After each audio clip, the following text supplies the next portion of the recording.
All right, so thanks again, everyone. My name is Shannon Balla, and I am an organizer with a local group called Poverty Makes Us Sick. We do anti-poverty work, and we are actually just moved here from Waterloo Region, and so excited to be part of this community, be part of this event that has so many people here on a Saturday to talk about these issues. I also just wanted to highlight, I know that there are a lot of missing faces, because one of the amazing things about Ottawa is that there are competing amazing things happening today. So not only did we already talk, as Shelley mentioned, about the rally that is happening on the Hill, I believe it's on the Hill this afternoon, but also there is probably a same-sized group of organizers and students and labor union folks and community members who are talking about disability justice and anti-oppression at OPERG today. So I don't know, many of them wanted to be with us, and I'm sure we would have wanted to be in part of those conversations, but it just speaks about how dynamic our community is, that there's so much going on one day. So I did one of the, we are new to the community, and one of the wonderful welcoming things that SAA did for us is to give us a little 1-minute platform to talk a little bit about the importance of some of the anti-poverty work that has been going on provincially. One of the campaigns, and I think it references something that David and Natalie talked about earlier, was the importance of building these community labor connections, and that there have been some real successes. And I think one of the movements that is happening here, or one of the initiatives, is the Raise the Rates campaign in the province. And it is about bringing people who are living in the deep poverty of social assistance together with the workers who provide that assistance, who are the front line of that, together to mobilize around income security for all. And so we mobilize around issues of social assistance, around the minimum wage, and around some of these programs that support folks. So it was really timely that David mentioned, or the frame of his talk was "Austerity is global, so is our resistance," which happens to be on the bottom of our poster, which is bringing some organizers in from the UK to talk about the anti-austerity resistance there. And to talk about how it connects with us in Ontario, particularly around the attack on disability benefits. So we're hoping folks will join us for that the first week of May, so it's on the 7th. So I do want to talk, just flag that for folks. So today we have an amazing panel. We talked a lot about labor organizing this morning, and now we'll talk a little bit more about that bridge between community and the labor movement. So we have, first of all, David Bush will be sharing some thoughts about the fight to stop the cuts at Canada Post. He is a former member of Solidarity Halifax, and also a former union organizer with SEIU Nova Scotia, and is currently an editor with Rankandfile.ca. Then we have Ben Powless. I think you probably saw the poster of Ecology Ottawa and the Indigenous Environmental Network. Is not with us today. He is unexpectedly in the Philippines. Robb has stepped in heroically at the last minute to fill us in on some of the work that Ecology Ottawa is doing, particularly around the Energy East pipeline. And so he'll be sharing that with us. He is a community organizer with Ecology Ottawa, and formerly worked with the Climate Action Network of Canada and the Sierra Club Canada. And he also is in charge of the electoral outreach program at Ecology Ottawa. And finally, Natalie Mehra is the director of the Ontario Health Coalition. It's an organization with more than 70 local chapters and more than 400 organizations across the province. It is the largest and broadest public interest group mobilizing on the issue of healthcare in Ontario, and it has been a leader in the fight against privatization, and she'll be speaking about some of the campaigns that they're involved with and some of the lessons we can learn. And this is really going to be focused on the strategies that we can take from these individual fights to our broader mobilizing. So please welcome our speakers.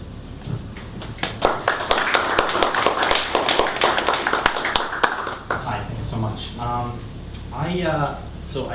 want to talk to you about sort of community mobilizing against the cuts at Canada Post, and why that's important. And I want to draw also some lessons, some political lessons from that. What are the implications of that fight back for the broader level? So I'm going to divide my talk into 4 parts, where I want to talk about why this campaign against the cuts at Canada Post is important, strategic, and its certain possibilities, what we should be doing, and what we are doing, and why there's that gap, okay? And then I want to pull it back and draw on some experience that I went through doing some community support for the posties with Solidarity Halifax in 2011 during their strike lockout. And Then lastly, I want to draw the lessons that we learned collectively in Halifax. What kind of lessons, political lessons, did we draw about what we need to do going forward? So on December 11th, Deepak Chopra announced, the CEO of Canada Post announced the cuts of Canada Post. The three most important things were a raise in postage, okay?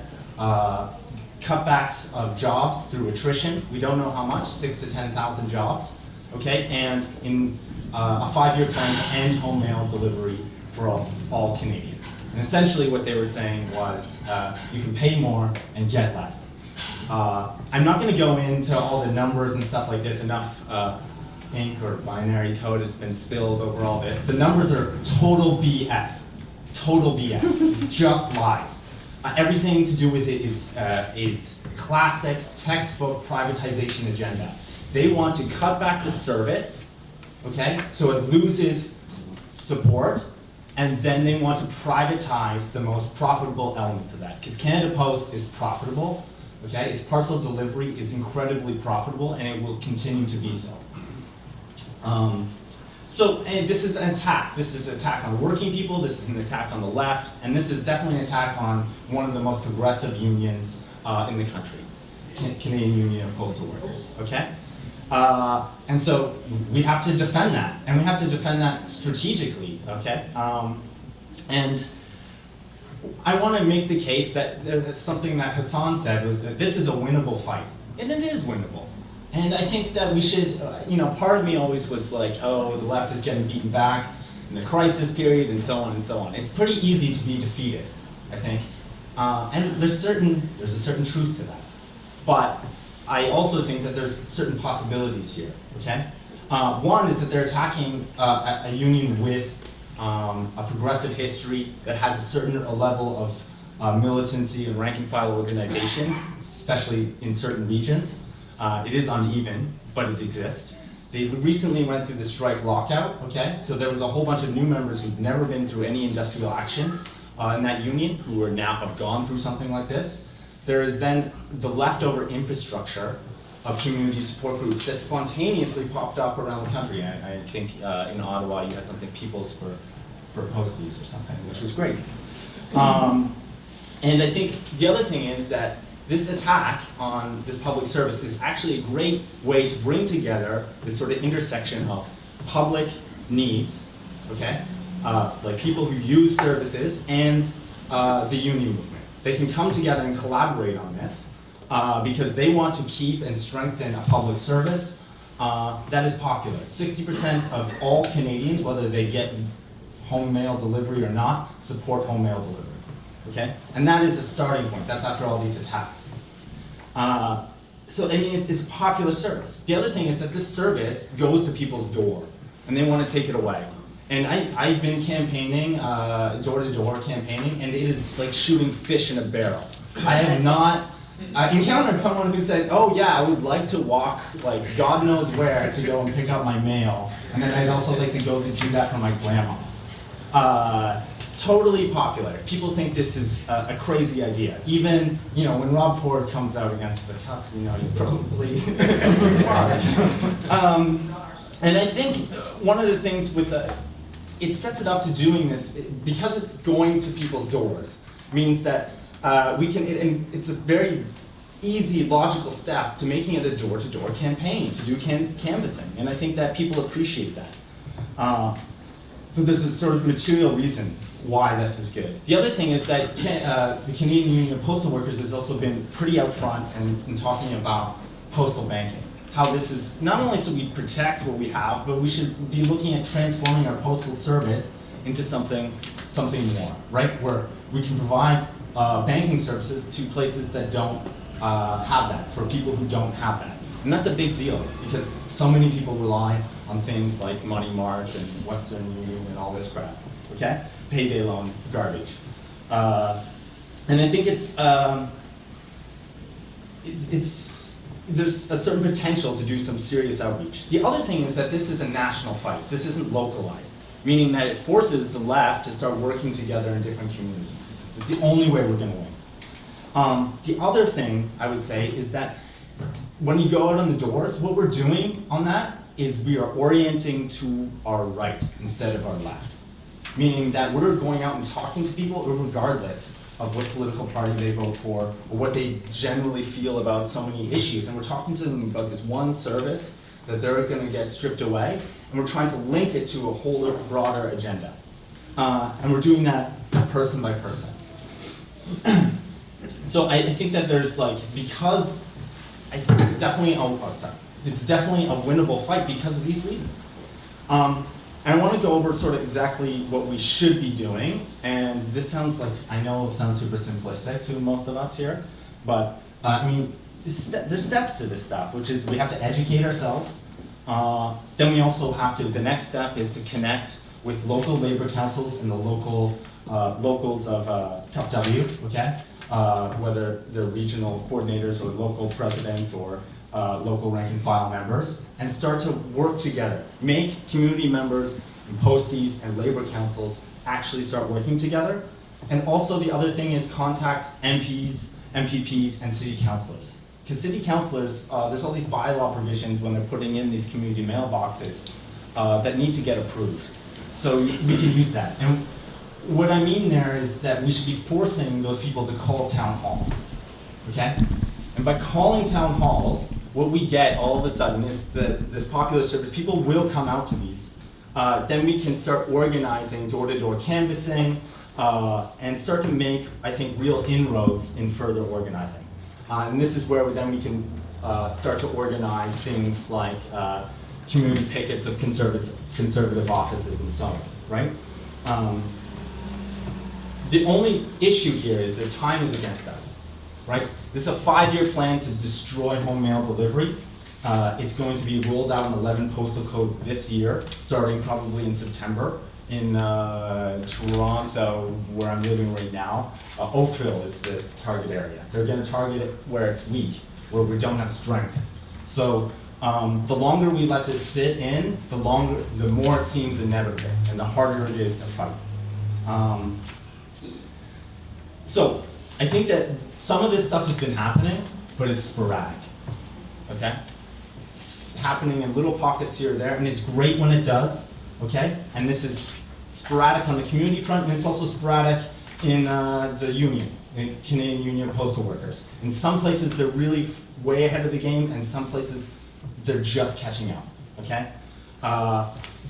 And so I want us to think about why. Why isn't that happening? Why are we facing this massive cut, this massive attack on the public service, and we really haven't even risen to the occasion, like, I think, at all? And so just keep that in mind, and I want to backtrack to something that, to 2011.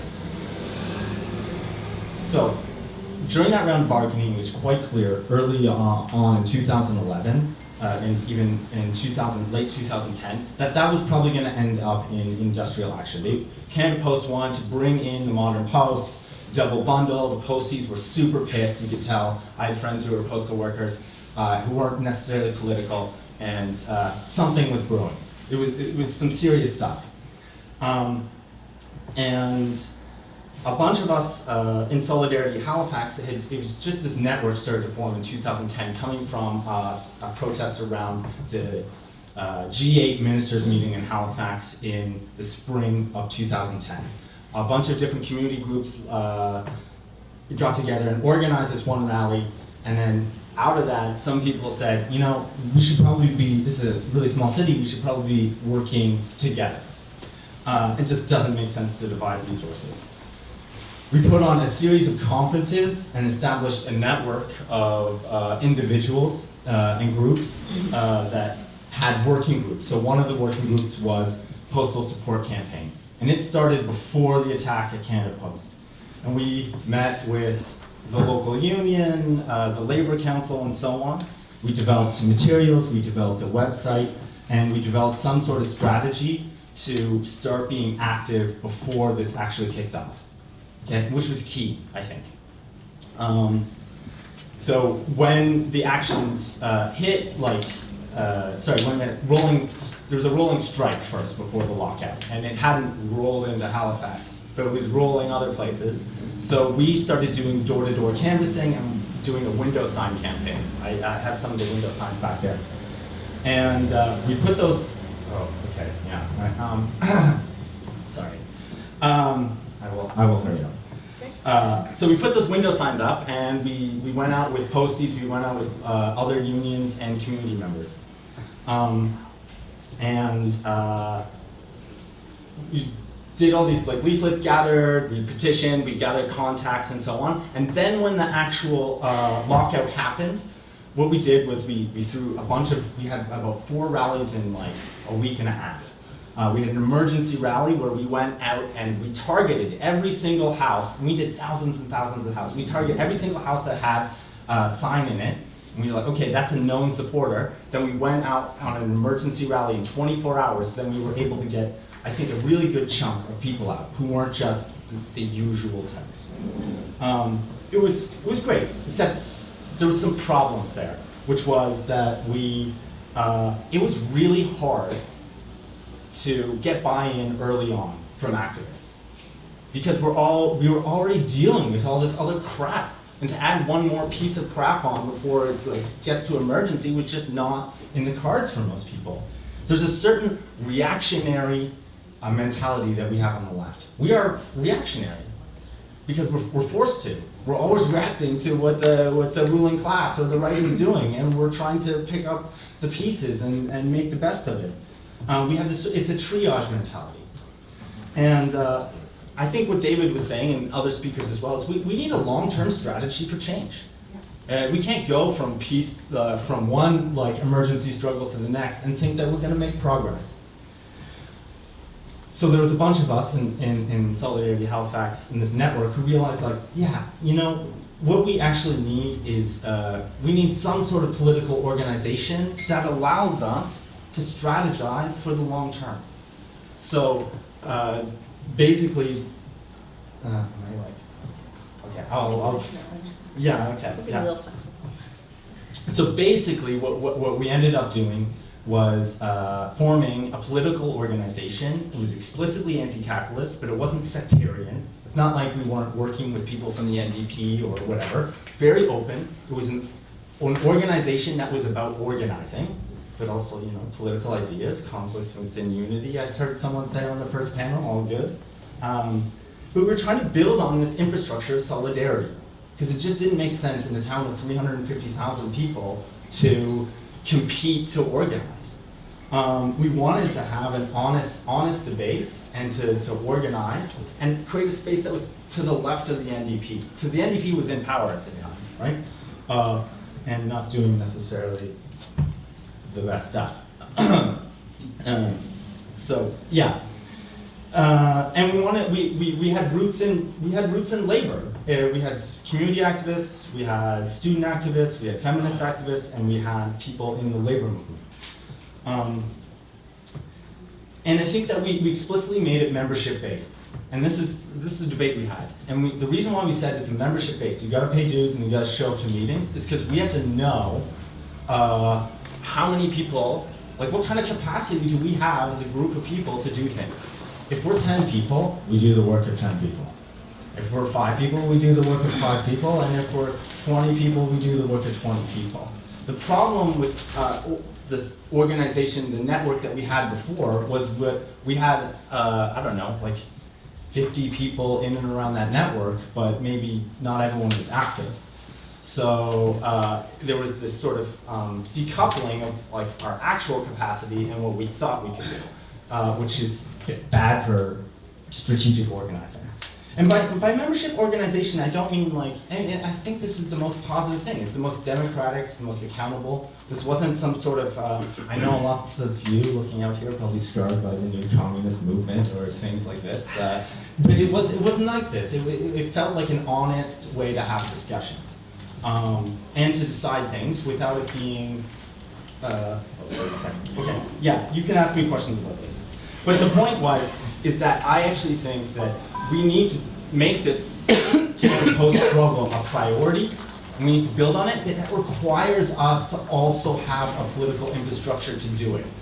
Otherwise, it's so piecemeal and so determined by certain individuals' relationships and what they can do, rather than trying to think about what kind of collective politics can we build to fight back this austerity agenda.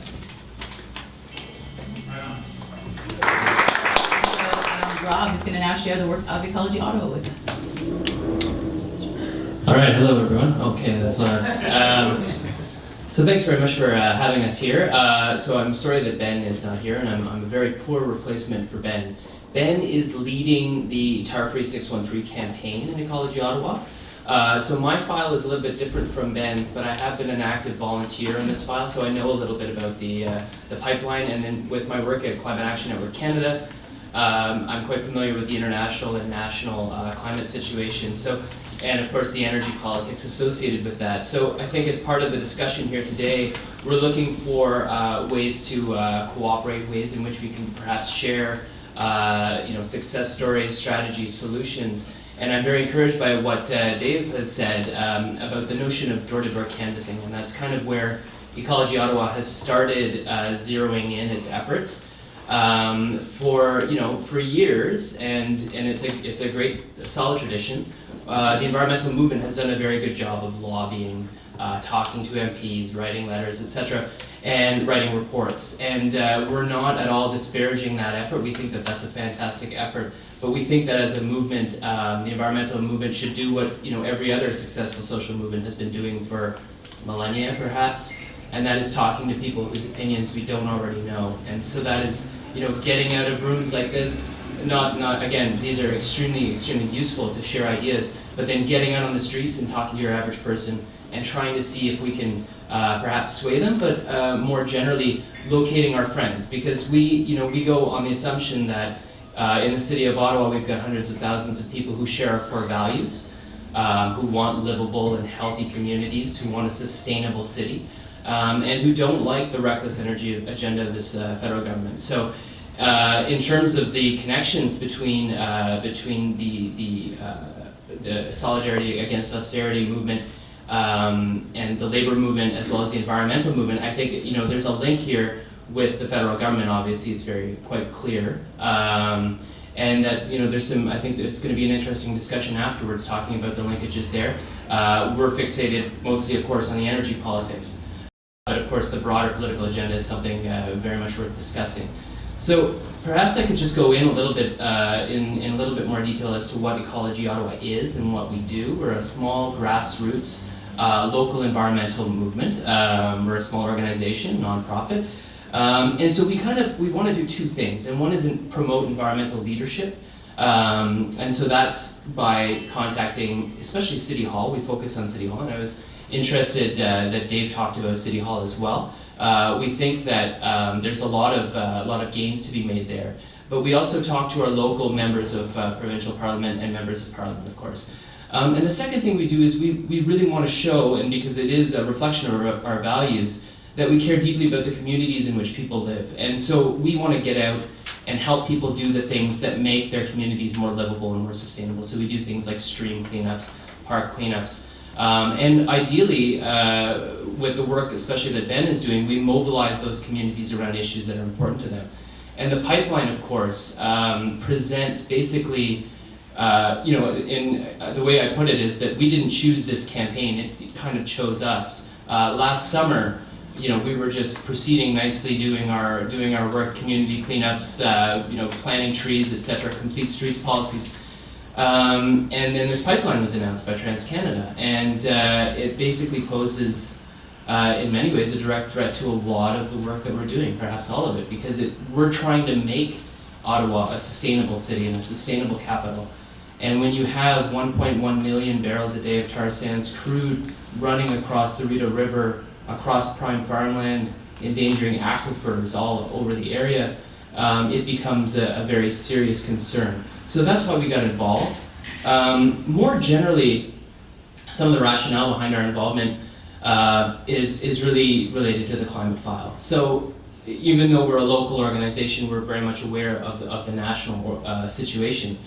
And the idea is quite simple. Canada can't meet any of its GHG targets, and of course it isn't meeting them, but we cannot continue the reckless expansion of tar sands infrastructure and do anything remotely close to attaining our GHG goals. And you know, that speaks, we see, a lot of us in the environmental movement, of course, see climate change as a symptom of a much broader problem, which is that you can't, you know, continue expanding in certain areas with a finite number of resources. It's kind of a very simple logical question, but it's something that tends to get ignored, especially by governments, and especially when there are dollar signs in their eyes. So that is a little bit about why we're involved. In terms of our campaign goals, you know, the first goal is to stop the Energy East tar sands pipeline. So that's a very simple goal. More generally though, what we're doing is we're getting out, we're knocking, we're going door to door, and we're trying to find our friends, and we're trying to mobilize communities against this pipeline. And so far, in my work history with Climate Action Network Canada, the environmental movement has had a lot of excellent cooperation with unions and especially with the labor movement in coordinating resources and in basically broadening our audience and broadening our net and our network. So that speaks a little bit more to Climate Action Network's work, but I'm sure that if Ben were here, that's what he would have been talking about, the areas for coordination there between the labor movement and the environmental movement. We're also, of course, deeply concerned about an oil spill. You know, earlier I spoke a little bit about the dangers to aquifers and prime farmland and the Rideau River. Ultimately, tar sands oil is a very different kettle of fish than your average energy project, your average oil project. What the Energy East pipeline is, for the most part, is a 55-year-old gas pipeline that would be retrofitted to carry tar sands crude, which of course is too thick and too viscous to be carried by pipeline. So what we have to do, or what TransCanada would have to do, is dilute it with diluent, which is a chemical substance. As with fracking, it's very difficult to understand the chemical composition of some of the materials that corporations like TransCanada use to do these things, to dilute bitumen. But we do know that there are carcinogenic substances there, that diluent and dilbit basically pose a threat to any areas that they come in contact with, and that the tar sands funneling through the pipeline is highly corrosive. There's a very serious risk of rupture and spill. And that, you know, spills are very much not uncommon for this industry. We've seen, I think it's something like an average of 100 per year. Of course, many minor spills, but much larger ones are also a very, very real possibility. And here I would refer to the Kalamazoo River oil spill in 2010, which, you know, in my opinion, this is not a scientific, objective, empirical opinion here, but it seems like perhaps one of the most underreported oil spills in the history of North America, because it occurred at more or less the exact same time as the BP spill. So as news media were looking at this, this oil gushing in the Gulf of Mexico, the residents of Kalamazoo, Michigan were cleaning up a spill. And they're still not finished, really. There's 700,000 liters of oil still on the bottom of that riverbed. The spill has cost roughly, cleanup has cost roughly $1 billion. And I'm just looking at the numbers here. That spill was 3.3 million liters. With Energy East, the plan is, as I mentioned earlier, 1.1 million barrels of crude a day, which is 130 million liters per day. So imagine the Kalamazoo spill multiplied, tenfold. And so one of the kind of more specific asks that Ecology Ottawa has right now and for the near term, we're working on, of course, finessing the language around this, but it will be something to the effect of asking the City of Ottawa to do a comprehensive risk assessment for the potential danger and damage of a Kalamazoo-sized spill somewhere within the Ottawa region. Of course, the Energy East pipeline doesn't cut through downtown like Line 9 does in cities like Montreal and Toronto. Energy East kind of goes around the downtown core of the City of Ottawa, but it's still definitely within the city limits. It goes through Stittsville, and it does cross the Rideau River, it crosses the Mississippi, There are basically areas there where a spill could easily contaminate our drinking water in the entire city of Ottawa. So we do think that it's pretty much all risk and no reward. And of course, Ben's expertise is to a large extent Indigenous rights, and unfortunately I don't have that level of expertise to speak very knowledgeably of that file, but I do know from my experience with Climate Action Network Canada that the environmental movement and First Nations allies are definitely working together because of the nature, again, of the unique nature of tar sands extraction.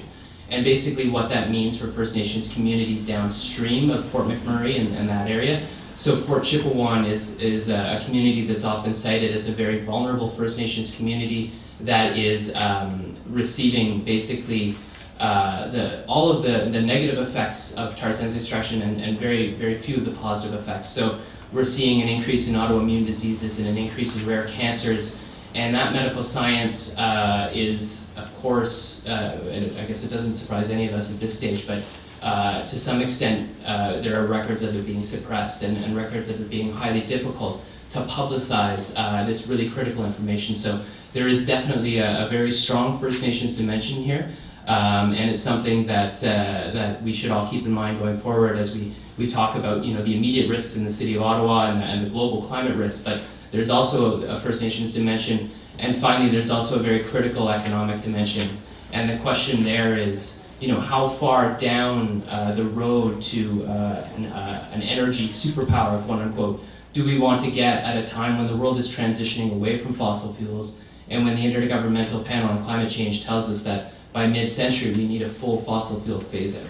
So these are very, very real geopolitical questions, very broad ones. And so we're kind of getting right in the middle of that. So all that's to say is that it's very complicated, but we're very happy to share a little bit about our work with you. And I look forward to the discussion afterwards. I hope we can trade some insights. Thank you.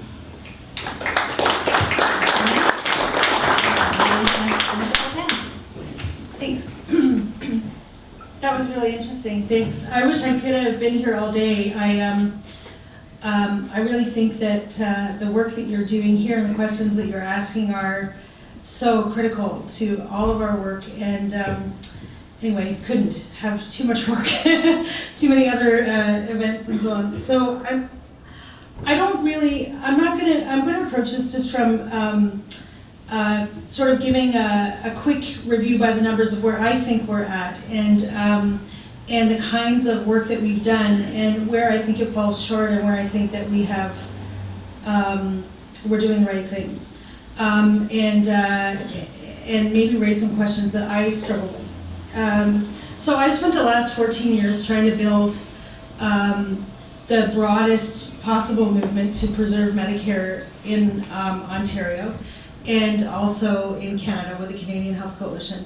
And over those 14 years, and before that I worked in Kingston, Ontario actually, as the executive director of a charitable, the Epilepsy Association, but worked creating the anti-poverty coalitions when the Harris government came in and the fight back, and then helped to organize the Day of Action, the one-day general strike in Kingston. I was the community co-chair at that time.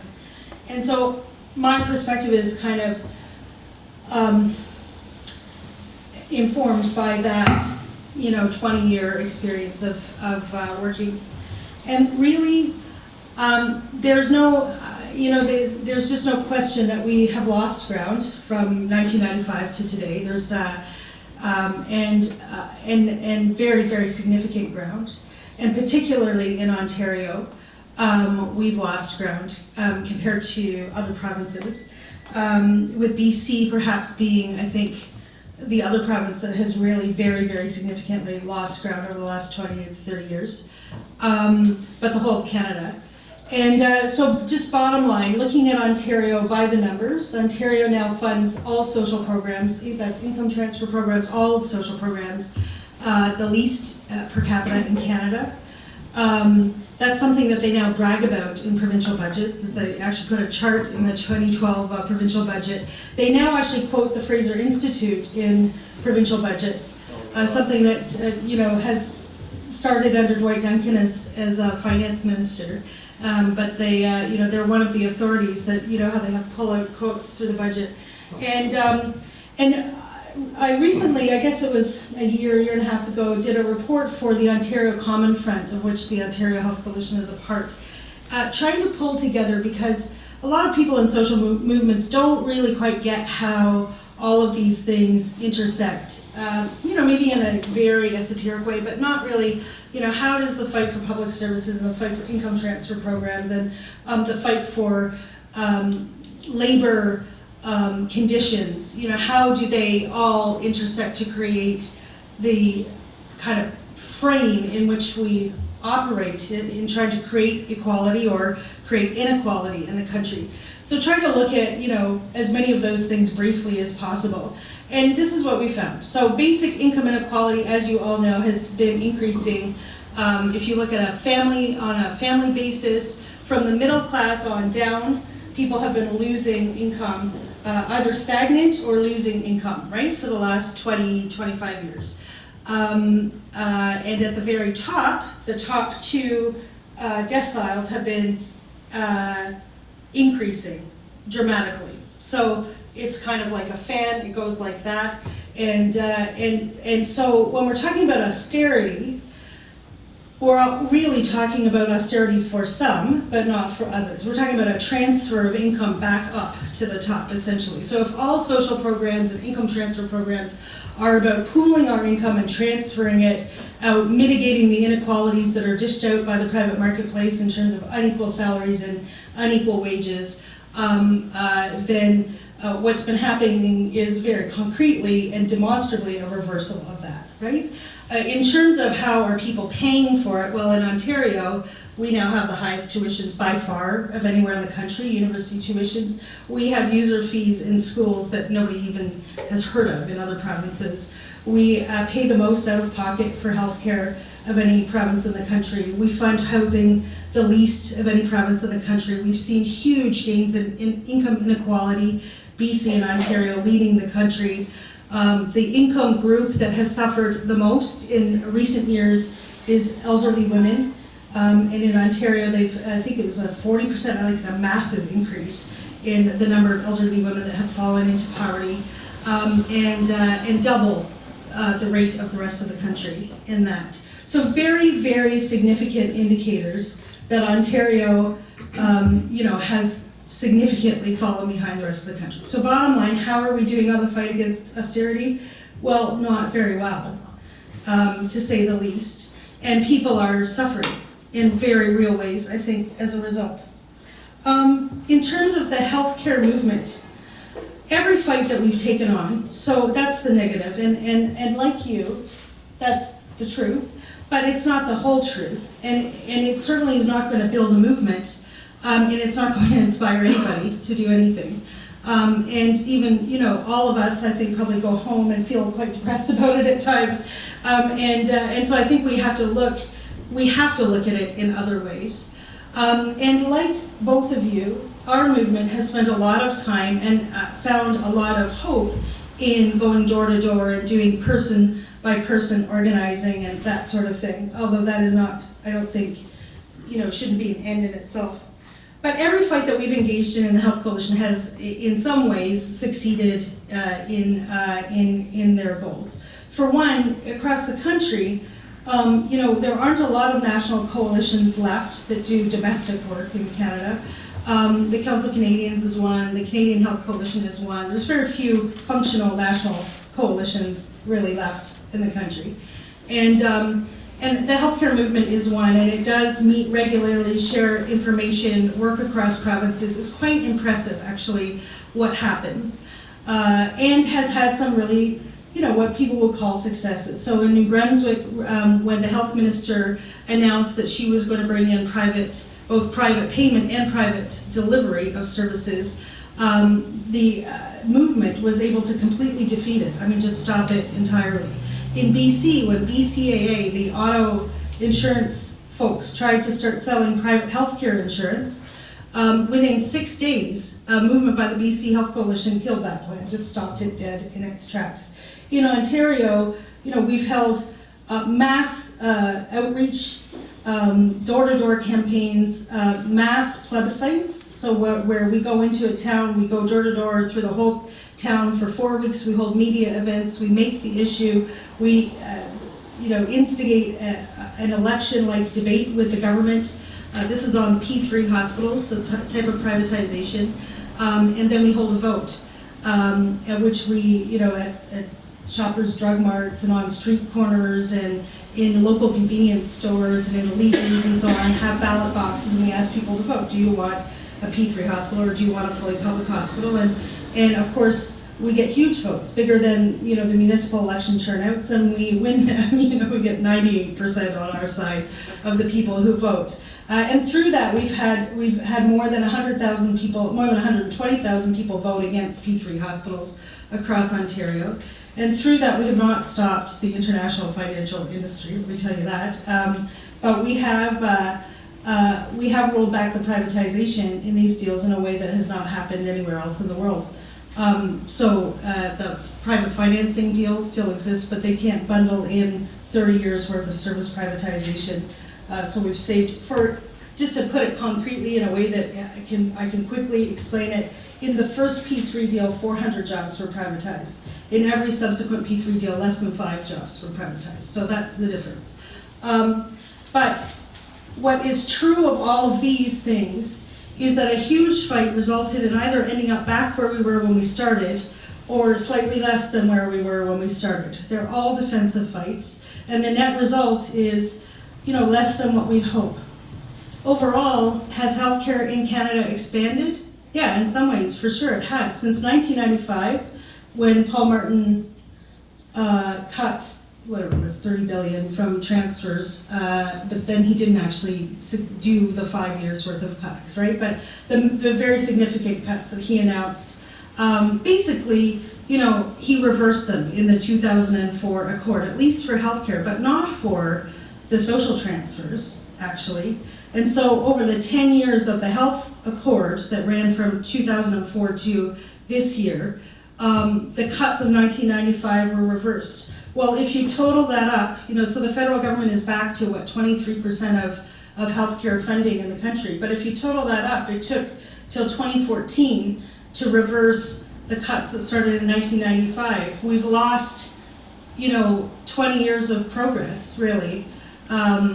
Just from those cuts. What we could have achieved, what the opportunity cost of that was a national pharmacare program. It was creating an act that would extend Medicare to cover home and community care, where most care is being moved to and where everyone's facing user fees now. It's, it's real movement forward, and that this is just one movement. And the healthcare movement has been more successful than others, in part because there is a healthcare movement across the country in salvaging things. And so that's, I think that we need to take some lessons from the fact that where we fight on individual issue campaigns, we do succeed, but it's not enough. There still needs to be a place where we coalesce as movements around pushing back in a very significant way against inequality. I also think that there hasn't really been a serious fight against austerity. If you look at the press releases, and I don't mean to single out the labor movement, because actually the labor movement, without the labor movement, we wouldn't have anything that we have, including the healthcare movements. But if you look at the press releases for the budgets for the last 5 years, both at the Ontario and national level, and actually at the national level, they put out a press release, the CLC did, supporting the Harper budget, right?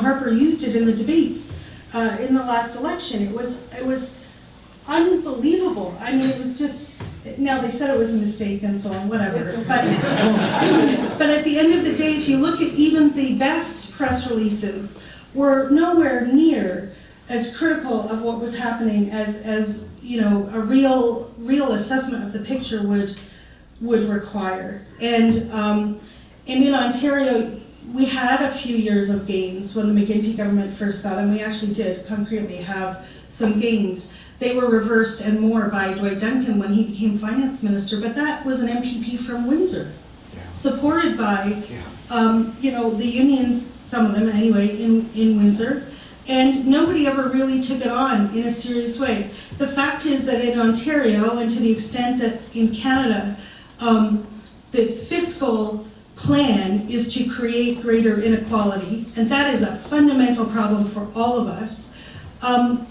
is not known by the population. I mean, in Europe, austerity is at least known by the, members of the countries that are affected. Here, it's not. I mean, you could walk down the street and ask 10 Ontarians, do you know that we're under an austerity budget? And they wouldn't know it. That is a problem for all of us, and we haven't figured out how to deal with it. I think we've done the most that we can do. And from a health coalition point of view, we have 2 staff, and we can mount campaigns. We just did. In the last month, we got 60,000 people to vote against private clinics in Ontario. We've got the health minister freaking out on us. We can make an impact in a defensive kind of way. But moving forward an agenda in the way that the climate movements have done, although not succeeded entirely, but certainly succeeded in a way that we haven't on austerity, by creating a timeline, by pulling everyone together, by moving that forward, we have not done. And I don't think we've even really tried to do in the way that we should have tried to do it. So I would be happy to talk all you want about actual organizing, about actually how do you, within a month with 2 people, organize 60,000 people to vote? How do you get to 400,000 or more doors? That's important. I think that's crucially important. I also think it's crucially important to figure out in a real way, how do we, in our movements, work towards, and I don't think it's, by the way, through just straight outright criticizing the establishment. I don't think that's going to accomplish anything. But I do think we need to push forward a vision and an actual process that can, in very concrete terms, address the growing inequality in Canada. I think it's our duty, and I believe it's doable.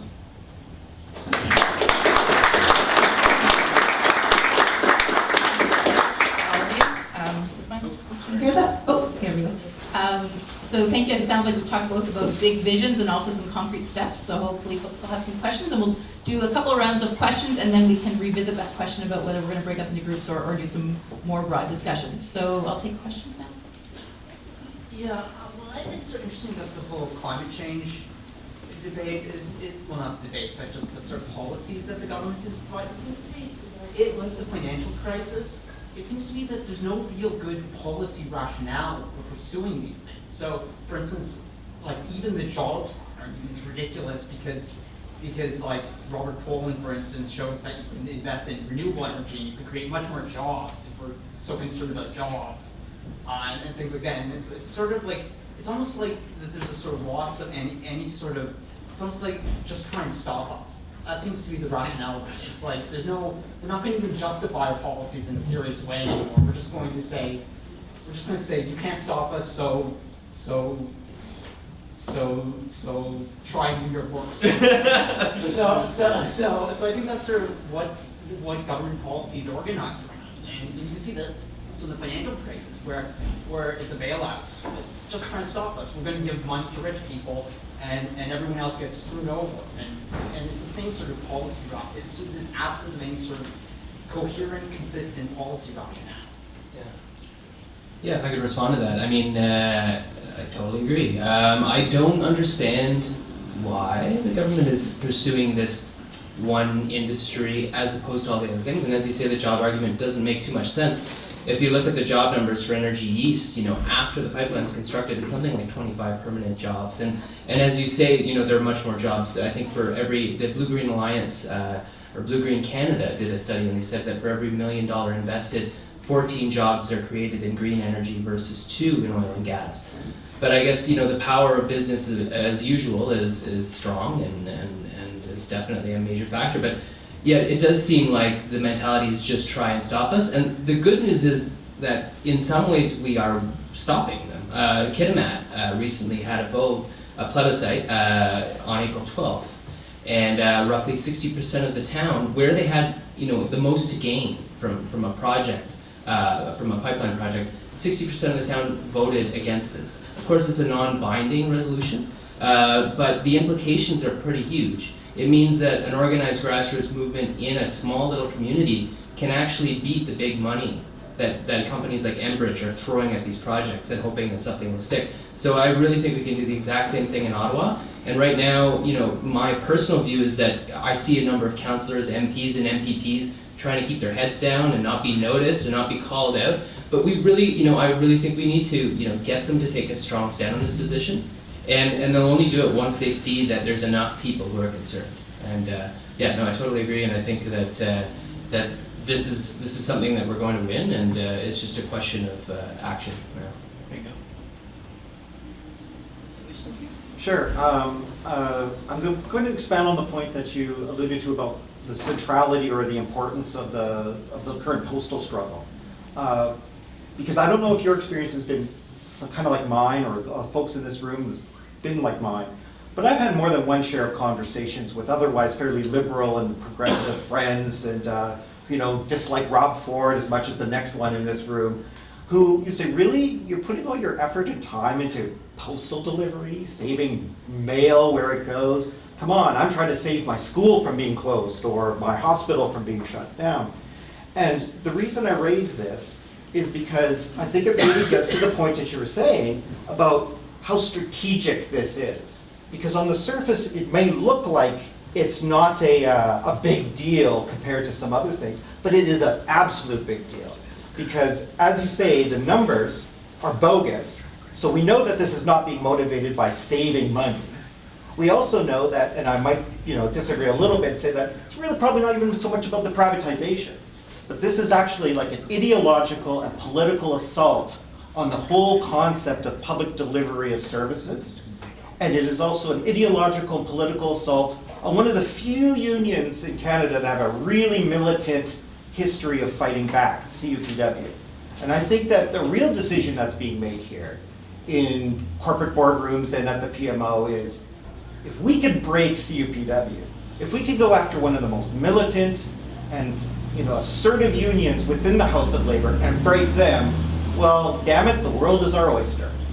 And if you could do that, it's going to be a hell of a lot easier to close down hospitals, and it's going to be a hell of a lot easier to close down schools, because you've lost that defense mechanism. And that sort of goes to a point that David was saying earlier about us not being able to fight back the way that we once had, that capacity. So I think that this is way more strategic of a fight than what it seems to be, of just a simple privatization or stop privatization. And if it's true, and if Oakville is going to be the first run, that's going to be ground zero. And I think it behooves us to go beyond just, from the simple reason of solidarity that we should support other workers. We actually really need to focus on that, because the repercussions of failing or losing that fight are going to just be just be devastating. And that's when hospitals are going to really shut down and people die. And that's really the bottom line. We can take a couple more. Are there more questions that we can? Okay, sorry, we'll take the next couple, and then we'll do a broader. Okay, I think it's the person speaking, the Health Coalition made reference to the shifting from the lower to the higher percentiles. And one thing there is a sort of debate that it's all the middle class, it's anybody from the lower 30s right up to 99. But it seems that the top percentiles do earn a lot of their income perhaps from investments, and perhaps the stock market is one of the sources of income. So it could mean that their interests may be different from the people who do not invest, whose source of wealth is only from their salary. So I'm just wondering that when you mentioned that, the split, whether we see in the strategy any different appeals to people who are going to benefit from stock returns when interest rates are so low, they have a different perspective than people who are drawing something on their salary. I'd like to know what strategies you've undertaken in your campaigns to specifically connect with younger people, and to what degree have you had good resonance back to you from the campaigns from you? Should we address those three, and then who wants to? Start here. So the first question, I agree. Yeah, I think it is strategic. I think the reason why I said a privatization agenda, I mean, it's not just sort of a conspiracy theory, it's the previous CEO of Canada Post, Moya Green, was the CEO in charge of Royal Mail when it got privatized. The current CEO of Canada Post is Deepak Chopra, and his former job was with the world's largest postal service company, Pitney Bowes, and he has clearly said he's in favor of privatization. I think it's on the table. It's hard to predict the exact future, right? I mean, these things will be the product of struggle, right? I think it is ground zero, but you know, the crazy thing, I don't know how many of you spend a lot of time in Oakville, but it is not necessarily a stronghold of the left or the labor movement or whatever. And it presents a real challenge for us, because these are where these attacks will take place first. And they create an aura of inevitability, right? And that is the thing that we have to fight. And it requires us to organize ourselves to do that. Because we can't go to Oakville if we can't organize like where we're strongest. In terms of young people,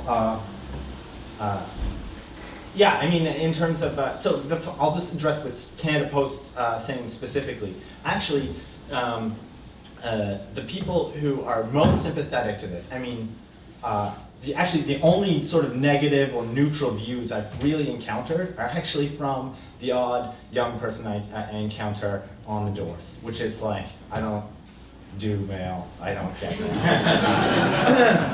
I mean, it's not hostile. I mean, I wouldn't read that as hostile, I just would read that as sort of either neutral or uninformed, and for legitimate reasons. But then you can talk about parcel delivery and so on. But yeah, I mean, so people who are especially older, yeah, you know, one of my neighbors who's sort of an older Portuguese lady was like, I'm totally with you on this is crazy, whatever, yeah, like, they're really trying to screw us, and they're trying to screw Rob Ford. And I was like, okay. So, you know, there's a certain little contradiction there, but, you know, it's like, fine, great, you signed a petition, put up a sign. She was, you know, very into it, which is great. So I think that we have to recognize that there's a certain uneven political sort of thing when you go out on the doors, when you speak to people who are to the right of you, that they're on certain issues with you totally, and then on some issues they're like, I don't understand why. And in terms of Solidarity Halifax, yeah, there is a definite presence of younger folks. One of the things that's been nice about that is there's been a nice intergenerational, so we have a student caucus in that organization, but then we also have people who are in the labor movement who are older. And I think that's been very good for both groups of people. Yeah, I'd just like to talk about a little bit about the youth aspect. And I think, you know, environmental movements like Ecology Ottawa tend to do fairly well getting youth involved and getting youth galvanized. And I saw a ton. I was at the last UN conferences in Warsaw in November, and there were just youth from all over the world who really, you know, they really care. It's their future. But the difference between those really engaged people and the people you meet at the door, like Dave was saying, it can be night and day. So you talk to people at the door, and they just don't care. Their vote has never counted for much. Civics was never taught to them. Like they might not understand it, they might not have time to understand it, or they feel they don't have time. And I think there's a large sense of disempowerment. And you know, if we can solve that one, you know, I'll be leaving here a much happier person. I don't know if we're going to solve it right now, but I think it's actually a critical problem. And I think that, you know, sometimes too, some of the older, I'd say older methods, or what seem to some of the youth today as older methods, like rallying and going and knocking on doors and talking to people, they're not as into these things, and it strikes them as, in some cases, it seems to me at least, the feedback I get is it strikes them as kind of an archaic thing to do, to go to City Hall and tell your municipal government that they should do X or Y. So I don't know, you know, how to fix that problem, but I think it's definitely an issue that we're concerned with.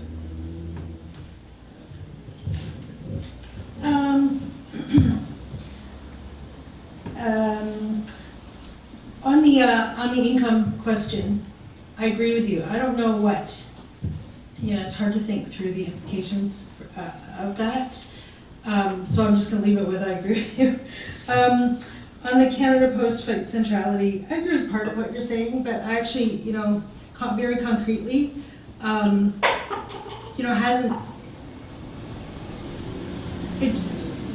I'm not sure that's the best way to build solidarity, and it's hard. It's not possible for me to say I'm not going to go and fight to keep the Wallsburg Hospital open in order to save, mail delivery door to door. I mean, I would do both, right? But if you pose it as a competition between movements, how is it even possible for other movements to join that? I think that's a problem, and I mean, anyway, something to think about. In terms of younger people, we built a Students for Medicare movement. We just started doing it for the last few years, and it's kind of on an ad hoc basis. Same way as we built the local coalition network that we have built across Ontario, and it's been pretty successful. We actually have two groups now, one Students for Medicare, one Health Out Loud. They're mainly centered around University of Toronto and Ryerson and York in Toronto, but they have sort of visions of spreading. We've had to, at every step of the way, sort of fight to maintain good, strong kind of left politics in these movements. One tried to become a charity, and the other one just kind of weird politics. But what's interesting is, unlike what you're describing, both of you, we found a very, very interested and receptive group on camp. That there is the people, as long as they take leadership of the movement, and we're not taking leadership of it, are really happy to do it and actually want to do that, and they learn by doing. So when we try and organize mass campaigns on campus, they really, want to be part of something bigger than themselves and so on, as long as they are able to lead it and have really meaningful roles in it. So, for example, this Health Out Loud group just organized a thing for high schools. They have 400 students bussed in. They organized it with the Toronto District School Board and the York Region District School Board, and it was a debate about privatizing healthcare. And the person from our board who went and debated this private clinics guy, of course, won completely. And the students were thrilled to bits. They were like, yes, kicked his ass. They loved it. But that kind of thing, they organized it from beginning to end. They learned by doing it. That's how we build a movement to be. And it's not been a problem. And it's actually just a question of resources. How many resources we put into that as opposed to other things. But your comment actually sort of struck me about that, and that the snail mail has nothing to do with young people. Sorry for the offensive term, but and it's funny. I always wondered when email really came in, why did Canada Post not try to create a public email system? And I think that why didn't we? That the fact that we're not embracing a more offensive, not in a offensive as opposed to defensive stance on all public services is, I think, a real problem. It's also difficult how, young people supporting a local hospital in a small town is an easy thing, but supporting public Medicare that, when they're really interested in health promotion and, stuff like that, we have to fight for reform. We need an actual, not strident, but a strong and clear kind of clarion call that people can move to. It can't just be this defensive fight. I think that will move young people en masse, without having to target in a kind of tokenistic way, building movements among young people. Chris, do you have a question? So first of all, thanks to all of you for those really wonderful and thought-provoking presentations. I really appreciate them and learned a lot from them. Some of the stuff that Dave said kicked off in my mind questions around organization. And I feel like all of you in various ways have talked about the need to sort of take a proactive approach or go on the offensive, as you put it. And I think part of that is thinking about what kinds of organizational forms are useful in this moment. And so I wanted to ask you all, each of you really, to reflect a little bit, because actually what you've talked about is different kinds of organizations that you work in. Right, like volunteer membership base, small nonprofits, that do advocacy and campaign work, national coalitions, right? Like these are all different kinds of forms that are happening right now. And for me, it's not about like certain forms suck and certain forms are wonderful. It's more about how are they tools that are useful to us that can help us build the movements that we need. And so I wanted to ask each of you to just reflect a little bit on organizations that you work in and their forms, and what you think is useful about them that we can take and learn, and what you think maybe holds us back in those particular forms. Does it make sense as a question? Thanks. And I saw another hand. Yep. Yeah, hi. Great questions, or great presentations too. I was trying to think about some of the challenges that that campaigns face, and a couple of things struck me. I think we need to be careful not to say that people don't care or they don't understand. When I wonder, and this is the question, I mean, to what extent do we have to accept and address the fact that government and business have been successful in lowering expectations, and so that people just don't expect more than what they're getting. And secondly, I mean, to what extent are campaigns against privatization specifically or more broadly to defend public services affected by the deterioration of public services? When you're paying user fees for so many different things, when wait lists are long, etc., why it's not obvious to people that privatization is not better, or at least isn't any worse? Why should I get all excited about this? So those are hard questions. You have any other? Yeah. I thought it was interesting with how they're rolling out the privatization with Canada Post, and how they're using Oakville as this test site to kind of begin rolling it out. And it's interesting how they strategically pick certain kinds of sites in order to try to get leverage and then create this halo that is happening everywhere, as was mentioned. But also I think it's important for us on the left to think about strategic sites that are significant. I mean, there's lots of strategic opportunities there. I'm just wondering if you guys could reflect on, beyond just organizing locally, any specific sites that you think would be useful areas where we could organize over the next little while. All right, I think we'll respond to those three, and then we'll take the next round of questions. All right, those are big and heavy questions, so maybe we'll give folks some time to reflect and respond to those. That's a good Yeah, sure.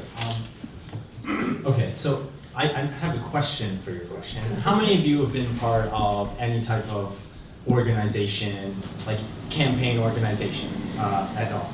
Like, and how many of you have been part of so many that's like it's an alphabet soup of little groups that you've been part of? Yeah. Okay, that's sort of the general experience. Me too. Sort of the general experience of my political history is being part of so many groups. I just totally can't even remember all the stupid acronyms we used that we thought were cute or catchy or something. And they rise and they fall, and I've learned things and they're good, and I don't want to disparage those things. Like, so what kind of organization do we need? I think that we should be working in coalitions and we should be doing all these different things. But one of the things I would say is that, in my experience, that for the left in Canada, we have an allergy to political organization that we need to start to overcome in a serious way. And because I think about this, so there's the major parties in Anglo-Canada, and there's the NDP, and then I look to the left, and it's a wasteland. And I think that we need to start thinking about, not saying that we need like another NDP but better party, but we need to start thinking about what we do need there. So I think a membership-based political organization that doesn't have such a tight line that you're walking a tightrope all the time, but it has politics to it. And it has a life that's internal to it, and it's not sectarian towards things that are outside of it. And to me, that's what we need. Because one of the things that I wanted to address, but I didn't quite, is that if we don't have those types of organizations, is that we can't actually learn to practice those types of politics. We can't learn how to be wrong. We can't learn how to strategically think in a collective way. Neoliberalism has such a hold on us that we think politics is the thing that we get from learning individualized, that we learn from our practice and from reading books. These are my politics. Well, why aren't they our politics? Why aren't we developing that in a collective setting? What is sadder than a lonely socialist? I think this is what we need to think about. So I think that we need all those things, but I think most important is that we need to start building political organization that is accountable, that is fruitful, that people want to be engaged in, and that requires a lot of things. I guess the other thing was the curse of low expectations. Yeah, it's hard. I don't even have an answer to that. That's how hard that is.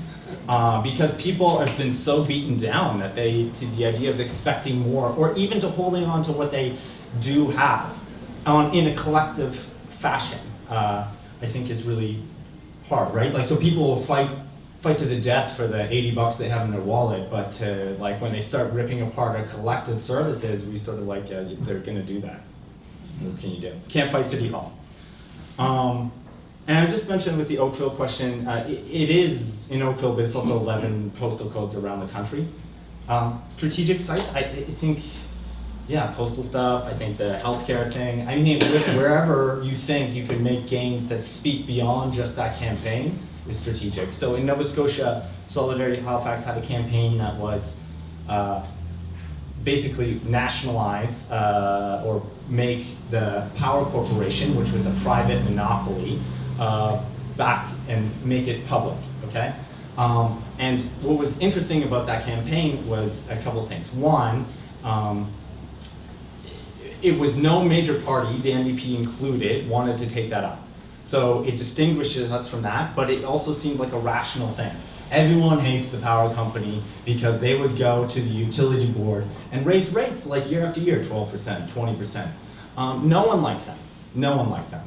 And no political party was giving any political expression to that. The other thing is it's a campaign with that one that could rise and fall with the capacity of a group. So if you're a group that we can have a long-lasting campaign, but it's if there's something else that pops off that needs our immediate support, we could just leave the power campaign, let it die down temporarily, and shift resources into like a strike support thing or whatever was popping off, right? It was always there for us because, sadly to say, it was no one else was doing any work on it.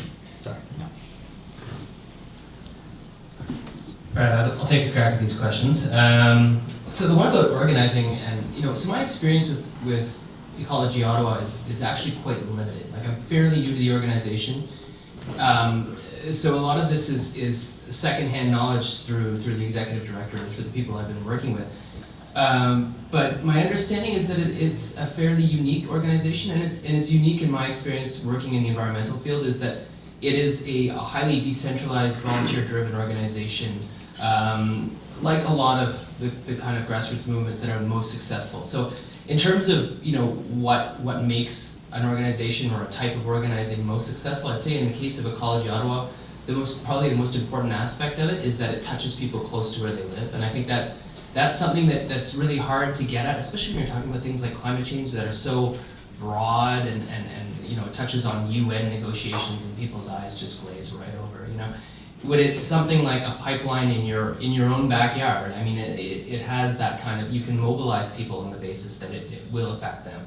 And more generally, as I said earlier, what our organization does is show people that we do care about the places where they live and where we live, because this is all our community, and we want to make it the best community we can. So, that's my inexperienced answer to the question as to what makes a successful organization and what works well with an organization like that. I see Ecology Ottawa as leaps and bounds above a lot of similar organization in terms of its volunteer capacity, because there's something about it that draws people in very constantly. And it's a nice loose network, a kind of Gansian network of people, all connected over various issues. The question about lowering expectations reminds me of one of the common kind of counter arguments I tend to hear at the door when I was knocking on doors, especially last summer, talking about the pipeline people. And it's a lowered expectation. It's also a shaped expectation, and it's something that, the argument goes something like this. If we don't let this pipeline go through, they're just going to bring in more rail cars, and those things explode, and that's really bad. And so the answer to that is, it's counterintuitive to a lot of people, but it's not an either or, it's an and. It's, do you want more resource dependency? Do you want our economy to be more and more fixated on one or two of these very limited and explosive and poisonous resources?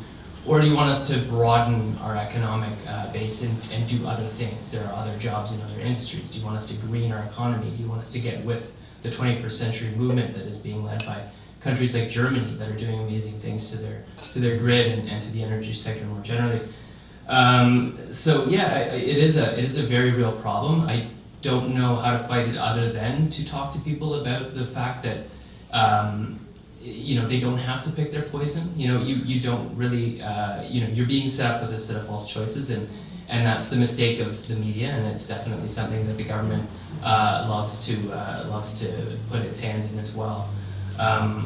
So, and just to comment a little bit on the idea of lowered expectations too, I think, this is personal. This is nothing to do with Ecology Ottawa, but I think it's a broadly held view.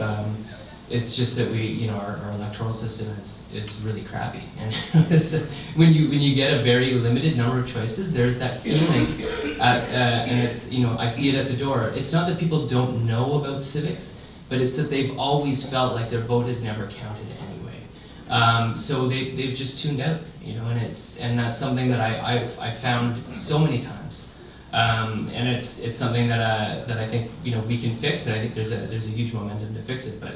That's another battle. And finally, when the question was asked about sites that are useful for organizing, I thought about it immediately in terms of geographical terms. I don't know why I went there, but I mean, for this pipeline, Ottawa is absolutely critical. Like, it's going through major cities, and Line 9B in Ontario and Quebec is also another critical one. It goes through Toronto and goes through Montreal. So yes, you have these First Nations communities on the West Coast that are opposing pipelines, but we can do a lot in major cities as well, because we have that kind of, there's a large number of progressives who can actually get together on these issues in cities like Ottawa and make a difference there.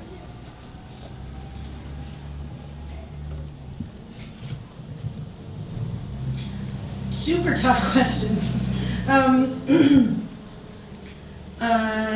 The organizational forms, I actually do have pretty strong opinions about this from my experience.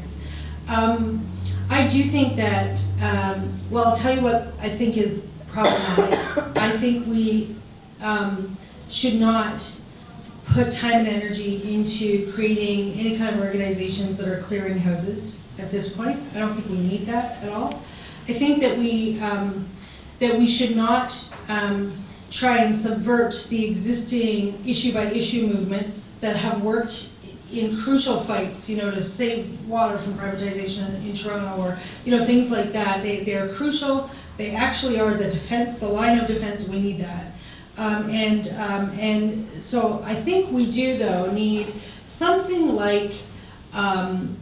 Again, I look at the climate movements. I really think that there is a model there in which many organizations have moved together in a coordinated way. When there's have first off forced international climate conferences, have forced measurable targets. I mean, maybe haven't won on them, but certainly have pushed the issue to a level, a stratospheric level in terms of organizing in a way that almost no other kind of social, anti-capitalist fundamental issue has I think been, I mean, I'm speaking off the top of my head, maybe there are some, but that, it really does stand out to me. I do think that there is a way of doing that, coalescing around something. I think to me that thing is growing inequality, and broadly defined, you know, in terms of equity and, you know, inequality. And I think that there is a way of sort of tying environmentalism in with that, but I think that the organizations need to be multi-leveled, so they need to have local organizations. I think necessarily they can't be too formally structured because it just doesn't work. I think necessarily because there just simply are not and will not be the resources there. Those organizations need to you know, kind of sign on to a broad basis of unity, but we need to expect that they would be voluntary. I think there needs to be provincial and national levels, and that's just kind of a natural way of organizing, maybe even regional.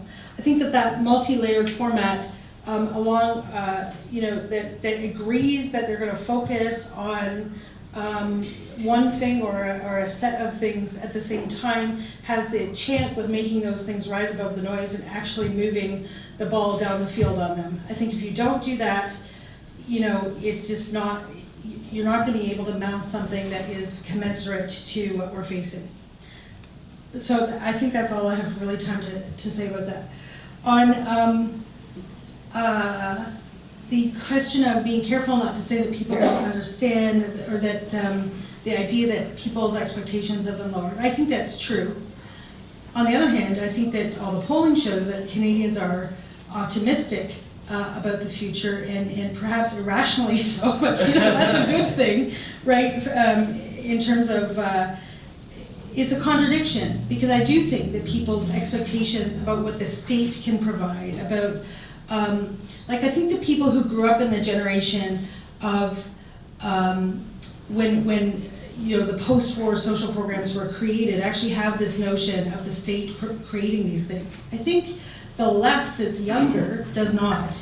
And actually, I think there really is a problem I think there's a problem between those two groups, actually. Because I think in some ways, the folks who don't believe that the state can create very much have adopted some things that aren't really very progressive as strategies. But I do think that, and so I think that diminished expectations piece is on the left maybe more significant than in the general population. And among our leaders, I think perhaps more significant than, again, in the general population. You know, I believe that there are a lot of leaders of social movements and of the, you know, within the labor movement that really think that we can't afford what we used to be able to afford, and are afraid to ask for it. And certainly within the NDP and within all of the, you know, all of the sort of institutional left in the country. I think that people are afraid to kind of dream big. I think that kind of underlines the point that leadership does actually matter. But I also think that as organizers and activists, our job is to find ways through, and because there is this kind of contradiction in which people either don't know or don't have a firm sense of what is doable anymore, what's affordable, what's doable, etc. But they're also optimistic about the future. People naturally want to do better and for their families to do better and, you know, to be safe and to have security. I mean, people basically are kind of socialists, like in their values in this country, I find. And I agree with you that it's not just that their expectations have been diminished, but also that they've been formed, that people really think that their security, et cetera, lies with, you know, the business class doing better, right? That they actually, you know, and they're voting that way. But I do think that there is a way to sort of play those contradictions, to give people the tools. I think our job is to find ways to give people the tools to organize for example, I'm not explaining this well, sorry, but I do think, for example, I know that even in totally conservative areas of Ontario, people believe in public ownership and delivery of healthcare. So I know that in Woodstock, Ontario, farm country, all of our members are Tories, there's hundreds of them, and they mounted a campaign to stop the privatization of their hospital. And their party does not reflect what they think, they know that, they're still gonna vote for them, but we still are, they're also going to campaign and go door to door and do all this extraordinary work with us, right? So I believe that it's our job to find the tools to organize that sentiment into something that's going to matter. There's a question, I think, up here. Yes, it's about the numbers that the Canada Post that put out numbers that the service cutting is not going to affect the majority of Canadians, it's only a minority, and we hear from you that it's not the case. So we're also facing as public servants wrong numbers about the sick leave. But if you can educate us a little bit about these numbers. Okay, and there's a question behind you. Yeah, we're talking about building coalitions of social movements and trying to combine efforts. And also we're trying to address the question of where those coalitions could go further, or how we could go further as a movement. It's unfortunate that the left in English Canada doesn't pay more attention to Quebec, because there you have had a very interesting experiment over the last 10 to 15 years.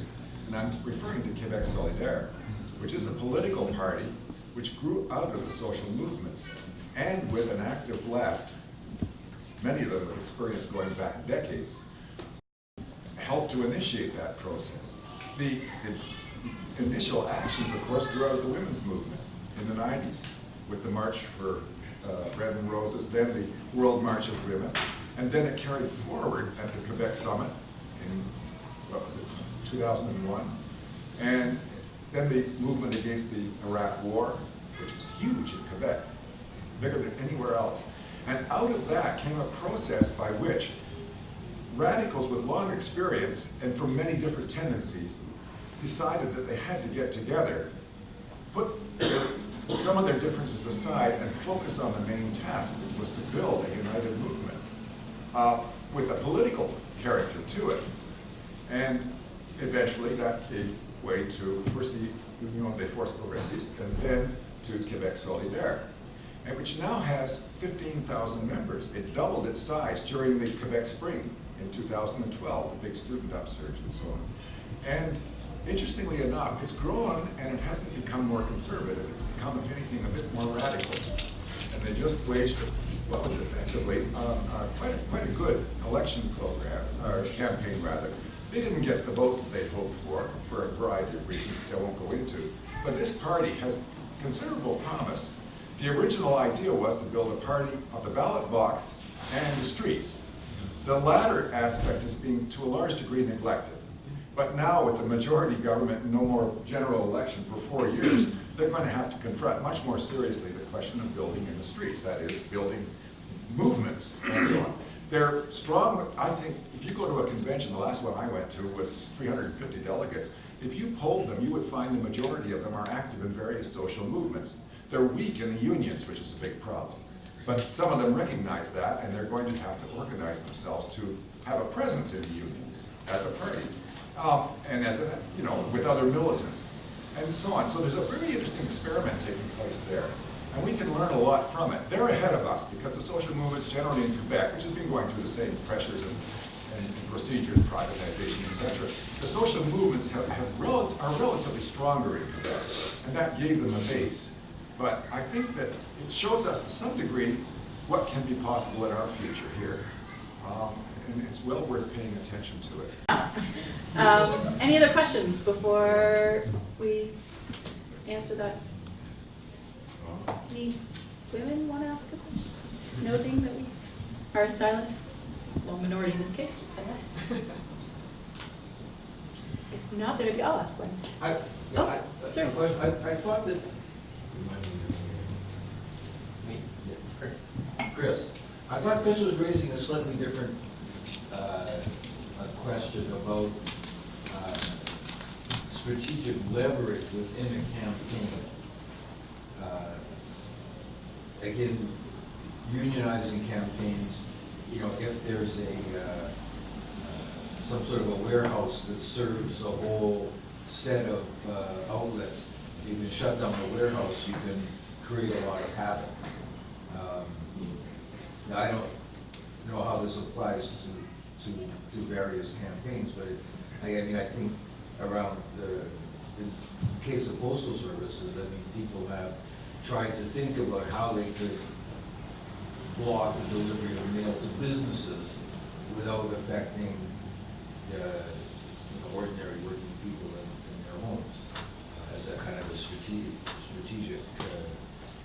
idea. I mean, has that come up in any of the campaigns that you've been involved in?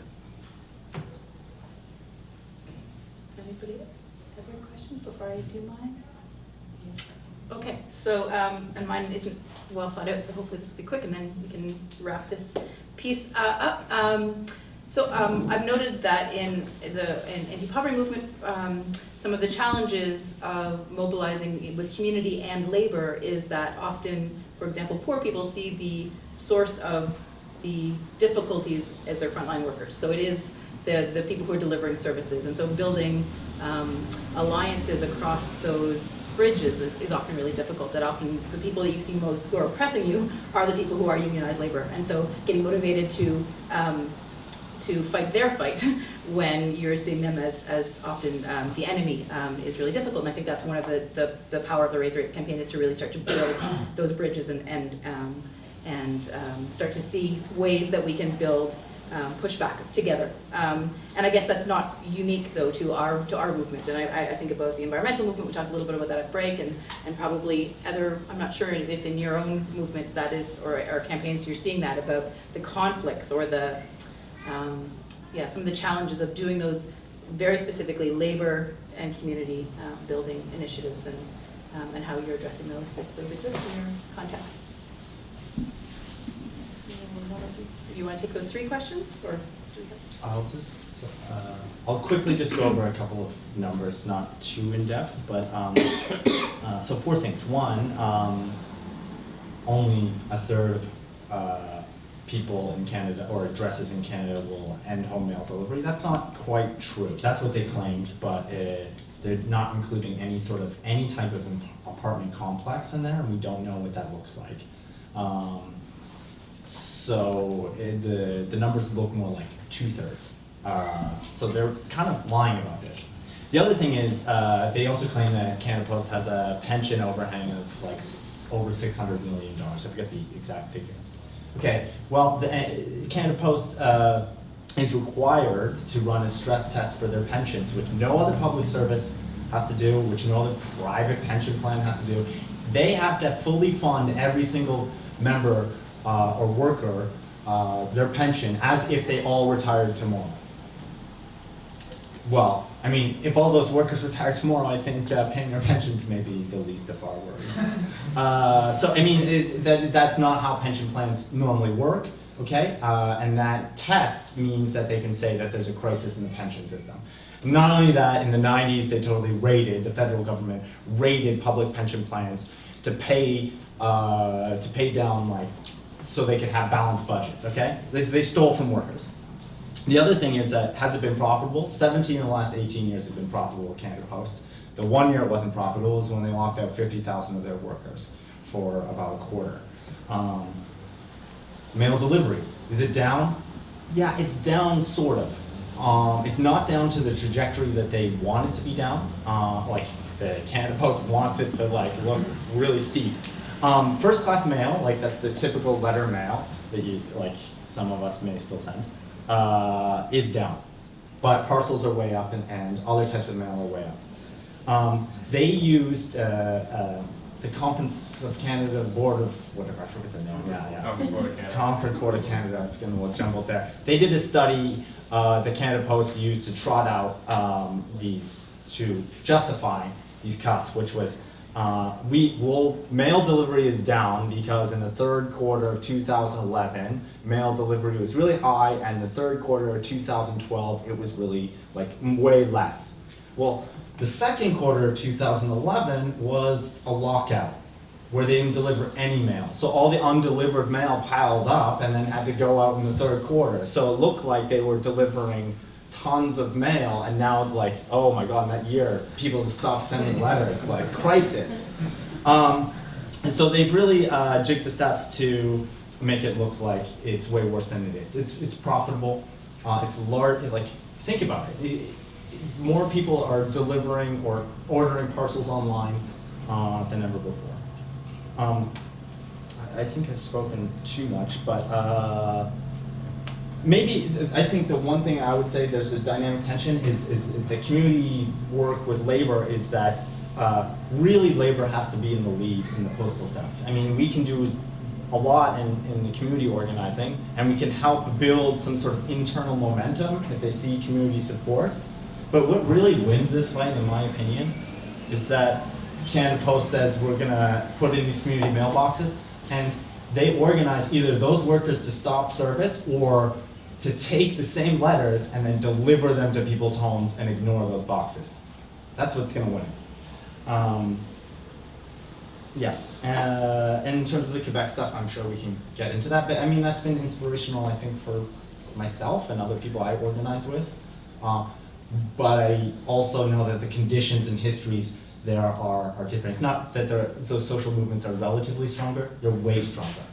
They're like, it's been compared to like Nova Scotia or something, it's another world. I might as well be looking at Greece. So yeah. Maybe the one question where I think I feel like I have enough experience to comment is the idea of alliances. And that's from personal experience. I've seen nice alliances between labor and the environmental movement. And two come to mind. So there's Blue Green Canada, Blue Green Alliance in the US. That's kind of the standard bearer. And then there's one called the Green Economy Network. And I mean, the rationale is quite simple. I mean, the science is clear. We know that we cannot sustain the type of economy that we've had for really since the Industrial Revolution, or variants thereof. And things are really going to change. The next 50 years will be very interesting. It's one of those crisitunities you hear people talking about. And you know, but we know that there are so many jobs available in the new emerging industries.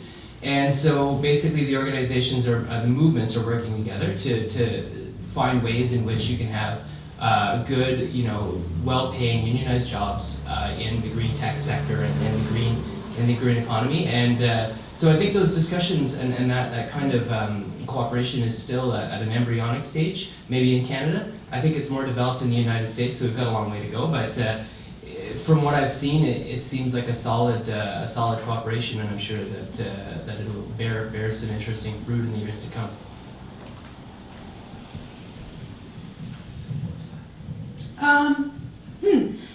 I was interested in your comments about the Quebec social movements, because in healthcare, Quebec and BC are really ground zero for privatization. I mean, they've lost single-tier Medicare, and so it is, you know, it just sort of struck me as you were talking. It's funny that, you know, you have these large membership-based movements, but they have not succeeded in, you know, sort of protecting the largest social transfer in the province in terms of income transfer.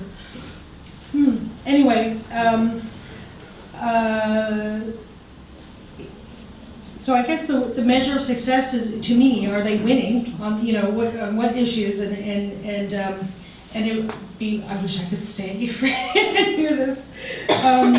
In terms of disruptive direct action, it's a tricky one. You know, it's tricky to figure out, and it's also, I think, tricky to figure out how far away from the general public you want to get in terms of what you're doing. And but I do think that like, we've only flirted a little. We did an occupation of the Ministry of Health, and we sort of try to balance out the radicalism of the action by having doctors and nurses and so on do it, and like 150 people outside for the duration, all that. And we got what we were looking for. We had kind of a limited goal with that. You know, at the moment, I think the most kind of disruptive thing we're trying to do is where we don't have democratic decision making, you know, hold a referendum and force democracy where they won't give it to us.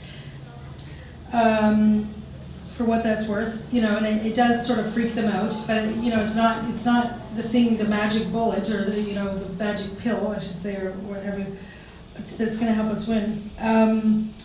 Building alliances across, just to the conflicts between the different groups. Well, we definitely have that between the patient groups, seniors groups, so those who, you know, advocate for those receiving care and those who advocate for those giving care. The model of our coalition is it's consensus based, and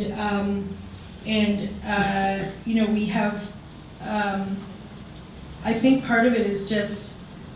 I think it's vital to have the labor movement component. I guess to me, there are a lot of coalitions and groups out there that advocate on healthcare that aren't as big as we are. You know, like we probably have about 10,000 members, individual members, plus, you know, organizational members, and a whole structure. That would not be possible without being linked to the labor movement, just the resources. There's nowhere else to get those resources in Canada.